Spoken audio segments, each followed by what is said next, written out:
ಇಂದೇ ಡೌನ್ಲೋಡ್ ಮಾಡಿ ಮತ್ತು ನಿಮ್ಮ ನೆಚ್ಚಿನ ಶೋಗಳನ್ನ ಆನಂದಿಸಿ. ಗರುಡರು ಸರ್ವಸಂಗ ಪರಿತ್ಯಾಗಿ, ಅವರ ಬಳಿ ಈ ರೀತಿ ಮಾತಾಡುವುದು ಮಹಾ ಪಾಪ. ಪ್ರಶ್ನೆಗೆ ಉತ್ತರ ಬಯಸುವುದು ಪಾಪ ಹೇಗಾಗುತ್ತದೆ? ಅವರು ಬಾಲಸನ್ಯಾಸಿಗಳೆಂದು ಕೇಳಿದ್ದೇವೆ. ಬಾಲಸನ್ಯಾಸಿಯಾದವರಿಗೆ ಶೃಂಗಾರ ಕಲೆಯು ಹೇಗೆ ಗೊತ್ತು ಎಂಬುದೇ ನಮ್ಮ ಅನುಮಾನ. ಗೊತ್ತಿಲ್ಲವೆಂದರೆ 64 ವಿದ್ಯೆಗಳಲ್ಲಿ ಪರಿಣಿತಿ ಎಂಬುದು ಸುಳ್ಳಾಗುತ್ತದೆ.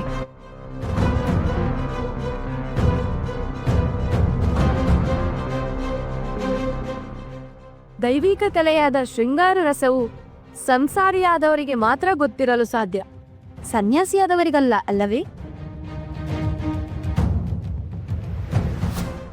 ನಮ್ಮ ಪ್ರಶ್ನೆ ಇಷ್ಟೇ, ಶೃಂಗಾರ ಕಲೆಯು ಗೊತ್ತಿಲ್ಲ ಎಂದರೆ 64 ವಿದ್ಯೆಯು ಬಲ್ಲೆವು ಎಂಬ ಪದವಿ ಯಾಕೆ? ಗೊತ್ತಿಲ್ಲದ ವಿದ್ಯೆಯ ಕಿರೀಟ ಇಟ್ಟುಕೊಳ್ಳುವುದು ಆತ್ಮದ್ರೋಹವಲ್ಲವೇ?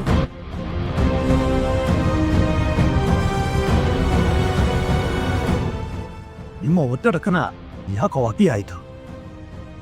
ಕ್ಷಮಿಸಿ ಪೂಜ್ಯರು, ನಾವು ಕೇಳಿದ ತಪ್ಪೆಂದು ಗುರುಗಳು ಹೇಳಿದರೆ ಅವರ ಪಾದಗಳ ಗೆರಗಿ ಕ್ಷಮೆ ಕೇಳುತ್ತೇವೆ. ಅವರು ಈ ಕ್ಷಣವೇ 64 ವಿದ್ಯೆಯನ್ನು ಬಲ್ಲವರಾ ಇಲ್ಲವಾ ಎನ್ನುವ ಪ್ರಶ್ನೆಗೆ ಉತ್ತರಿಸಲಿ.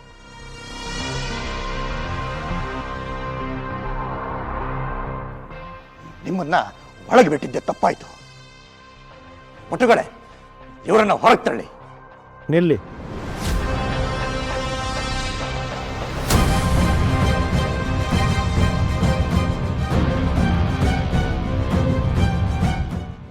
ಅವರು ಕೇಳಿದ ಪ್ರಶ್ನೆ ಸರಿಯಾಗೇ ಇದೆ.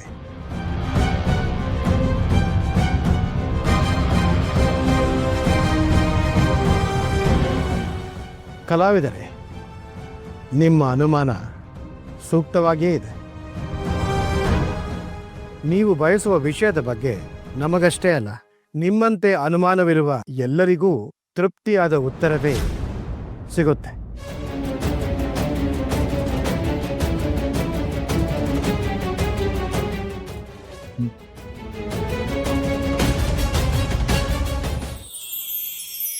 ಅಮ್ಮ, ಅವ್ರ ಮಠದಿಂದ ಬಂದ್ಮೇಲೆ ನಾವು ಊರಿಗೆ ಹೊರಡ್ತೀವಿ. ನಾವು ಬಂದು ತುಂಬ ದಿನ ಆಯಿತು. ಇರೇ ವೆಂಕು, ಕಮಲಂಗೂ 5 ತಿಂಗಳು ತುಂಬಿತು. ಮೊಗ್ಗು ಮುರ್ಸೋ ಶಾಸ್ತ್ರನ ಮಾಡಬೇಕು, ಅದನ್ನ ಮುಗಿಸ್ಕೊಂಡು ಹೋಗಿವ್ರಂತೆ.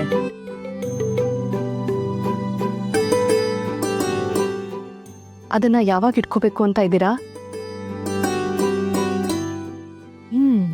ಇಷ್ಟು ದಿನ ಬರೀ ಮದುವೆ ಕೆಲಸಗಳದ್ದೇ ಆಗೋಯ್ತು.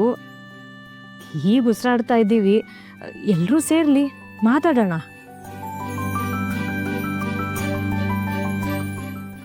ಅಲ್ಲಮ್ಮ, ಅದು ಮನೆ ಮಟ್ಟಿಗೆ ಸರಳವಾಗಿ ಮಾಡೋ ಶಾಸ್ತ್ರ ತಾನೇ. 1-2 ದಿನದಲ್ಲಿ ಮುಗಿಸ್ಬಿಡಿ.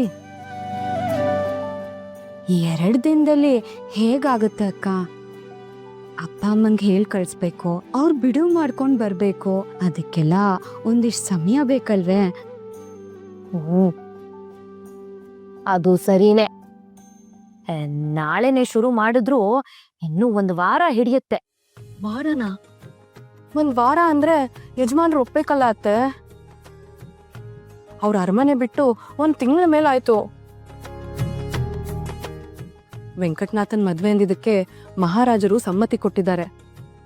ಇಲ್ಲ ಅಂದಿದ್ರೆ ಇಷ್ಟು ದಿನ ಅರಮನೆ ಬಿಟ್ಟು ಬರಕ್ಕಾಗತ್ತೆ?